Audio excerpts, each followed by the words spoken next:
Hello every one. നമ്മളിന്ന് എത്തിയിട്ടുള്ളത് Bannerghatta national പാർക്കിലാണ് കേട്ടോ. അപ്പം ഞങ്ങൾ താമസിക്കുന്ന സ്ഥലത്ത് നിന്ന് ഒരു 45 to 47 കിലോമീറ്റേഴ്സ് ഉണ്ട് ബന്നർഘട്ട നാഷണൽ പാർക്കിലേക്ക്.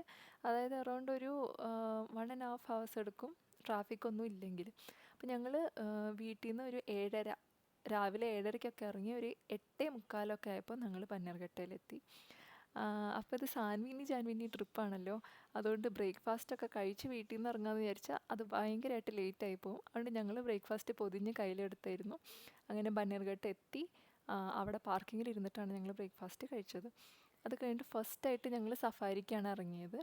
അപ്പോൾ സഫാരിയിലെ AC ബസ്സുണ്ട്, നോൺ AC ബസ്സുണ്ട്, ജീപ്പ് സഫാരി ഉണ്ട്, അങ്ങനെ അങ്ങനെ കുറേ ഓപ്ഷൻസ് അവിടെ അവൈലബിൾ ആണ്. ടിക്കറ്റ് നമ്മൾ ഓൺലൈനാണ് ബുക്ക് ചെയ്തത്. നമ്മളൊരു സാറ്റർഡേ മോർണിംഗ് ആണ് വന്നത്. അപ്പോൾ അതിൻ്റെ തലേ ദിവസം ആണ് ടിക്കറ്റ് ബുക്ക് ചെയ്യുന്നത്. ഇപ്പോഴത്തെ കാലാവസ്ഥ എന്ന് പറഞ്ഞാൽ ഭയങ്കര ചൂടും കാര്യങ്ങളൊക്കെ അല്ലേ. അപ്പം ഞങ്ങൾ വിചാരിച്ച് AC ബസ് ബുക്ക് ചെയ്യാമെന്ന്.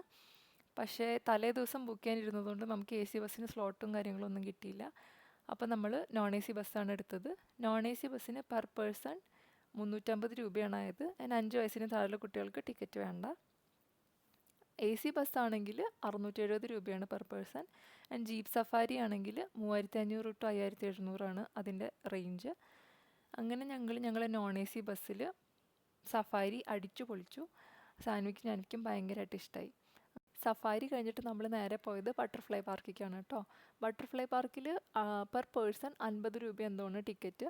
ആൻഡ് കുട്ടികൾക്ക് ഫ്രീ ആണ്. ബട്ടർഫ്ലൈ പാർക്കിൽ എങ്ങനെയാണെന്ന് വെച്ച് കഴിഞ്ഞാൽ മെയിൻ ഗേറ്റിൽ നിന്ന് കുറച്ച് ദൂരം നടന്നിട്ട് പിന്നെ ഒരു ക്ലോസ്ഡ് ഏരിയയിലേക്ക് നമ്മൾ ഡോർ തുറന്ന് കയറുകയാണ്. അതിനകത്ത് കുറേ ബട്ടർഫ്ലൈസ് ഉണ്ട്, കുറേ വെറൈറ്റി ഓഫ് ബട്ടർഫ്ലൈസ് ഉണ്ട്. ജാൻവിയും ബട്ടർഫ്ലൈനെ പിടിക്കാൻ വേണ്ടി ഓടി നടക്കുന്നുണ്ടായിരുന്നു. അങ്ങനെ അത് കഴിഞ്ഞിട്ട് നമ്മൾ ഇറങ്ങിയപ്പം അവിടെ കുറച്ചൊരു പ്ലേ ഏരിയ ഉണ്ടായിരുന്നു, ചിൽഡ്രൻസ് പ്ലേ ഏരിയ. ജാൻവി അവിടെ കുറേ നേരം കളിച്ചു, ആകെ ടയേർഡായി.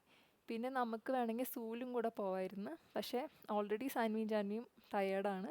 പിന്നെ അവരെടുത്തിട്ട് സൂല് പോകാനുള്ള ആംബിയർ ഞങ്ങൾക്ക് രണ്ടുപേർക്കും ഇല്ലാത്തതുകൊണ്ട് ഞങ്ങൾ ബന്നർഘട്ട നാഷണൽ പാർക്കിൽ നിന്ന് വേഗം തന്നെ ഇറങ്ങി. അപ്പോൾ ബന്നർഘട്ട നാഷണൽ പാർക്കിൽ നിന്ന് ഇറങ്ങിയിട്ട് നമ്മൾ നേരെ പോയത് ഫുഡ് കഴിക്കാനാണ്. അപ്പോൾ നമ്മൾ ബന്നർഘട്ടയ്ക്ക് വരുന്ന വഴി ഡീസൽ അടിക്കാൻ വേണ്ടിയിട്ട് ഒരു പമ്പിൽ കയറിയായിരുന്നു. അപ്പോൾ അതിൻ്റെ തൊട്ടപ്പുറത്തൊരു സൂഫി മന്തി ഞാൻ നോട്ട് ചെയ്ത് വെച്ചിട്ടുണ്ടായിരുന്നു. അപ്പോൾ തിരിച്ചു പോകുമ്പം ആ സൂഫി മന്തിയിൽ കയറിയിട്ട് നമ്മളൊരു അടിപൊളി മന്തിയും കഴിച്ചു. അപ്പോൾ ഇത്രയൊക്കെ ഉള്ളൂ ഇന്നത്തെ വീഡിയോ. Thanks for watching.